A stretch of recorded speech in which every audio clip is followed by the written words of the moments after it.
সকলোকে নমস্কাৰ। North east news Assam আমাৰ ইয়াতে যিটো আজি ইনগ্ৰেশ্যন হৈছে, আজি তেওঁলোকৰ ডাইৰেক্টৰ আপোনাৰ চিৰঞ্জীৱ পাঠকজী, কুলেন্দ্ৰ ৰয় চৌধুৰী, তেওঁলোকক শুভকামনা দিবলৈ আহিছোঁ। আৰু এই প্ৰচেষ্টাখিনি বিৰাট ভাল লাগিছে, কাৰণ সমাজতো বহুত মিডিয়া হাউচেছ আছে, তেওঁলোক চবেই ভাল কাম কৰি আছে।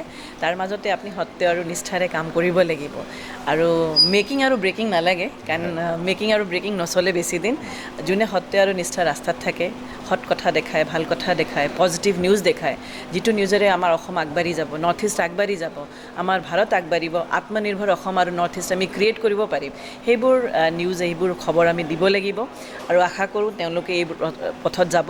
তেওঁলোকৰ এই যে সঁহাৰি, তাতে আমি আহি অলপ মোৰাল আপলিফ্ট কৰিবলৈ আহিছোঁ। ইমান ডাঙৰ নহয়, তথাপিও তেওঁলোকৰ লগত থিয় হৈ আছোঁ যে সকলোৱে ভালকৈ থাকক। আৰু আপোনালোকতো মিডিয়াটো আমাৰ পিলাৰ, গণতন্ত্ৰৰ পিলাৰ, ডেমক্ৰেচিৰ পিলাৰ হয়। আৰু আপোনাৰ ফ'ৰ্থ পিলাৰ, আপোনালোক যদি মজবুত নহয়, আমাৰ গণতন্ত্ৰ মজবুত নহ'ব। চ' সকলোৱে মিলি আমি গণতন্ত্ৰক মজবুত কৰিব লাগিব, ডেমক্ৰেচিক ষ্ট্ৰং কৰিব লাগিব। সেইকাৰণে নৰ্থ ইষ্ট নিউজ অসমক খুব বেছি শুভকামনা, ধন্যবাদ জ্ঞাপন কৰিছোঁ। খুব আগবাঢ়ি যাওক, ফলি থাকক, ফুলি থাকক, সত্য আৰু নিষ্ঠাৰে আগবাঢ়ি থাকক। সেইখিনিয়ে বিশ্বাস লৈ, মা কামাখ্যাৰ আশীৰ্বাদ লৈ, শ্ৰী শংকৰদেৱ মহাপুৰুষ শংকৰদেৱ আশীৰ্বাদ লৈ আগবাঢ়ি যাওক। কোনো আপোনালোকক নৰখায়, ধুনীয়াকৈ আগবাঢ়ি থাকক। বৰ্তমান সময়ত আচলতে ডিজিটেল মিডিয়াৰ প্ৰাসংগিকতাটো কেনেকুৱা? বিভিন্ন সময়ত আচলতে ডিজিটেল মিডিয়াৰ সাংবাদিকসকলক মূলসুঁতিৰ যিটো সাংবাদিকতা, সেই মূলসুঁতিৰ সাংবাদিকতাৰ লগত বিভিন্নজনে আচলতে তুলনা নকৰে। আপুনি কি ক'ব আচলতে ডিজিটেল মিডিয়াৰ প্ৰসংগটো কেনেকুৱা? ডিজিটেল মিডিয়া বহুত ইম্পৰ্টেণ্ট, বহুত পাৱাৰফুল হৈছে, এতিয়া বহুত মজবুত হৈছে। আৰু মই ভাবোঁ ডিজিটেল মিডিয়া বেছিকৈ বিয়পি গৈ আছে। কাৰণ আপুনি যদি ছেটেলাইট চেনেলছবোৰ চাব বিচাৰিব, তেওঁলোকৰ ভিউৱাৰশ্বিপ গ্ৰেজুৱেলি কমি গৈ আছে। মই নকম বহুত কমিছে, বাট গ্ৰেজুৱেলি। কিন্তু আপুনি যেতিয়া চাব যে ডিজিটেল মিডিয়া বা ডিজিটেল প্লেটফৰ্মছ আছে বা পৰ্টেল টিভিজ আছে, তেওঁলোকৰ ভিউৱাৰশ্বিপছ বহুত আছে।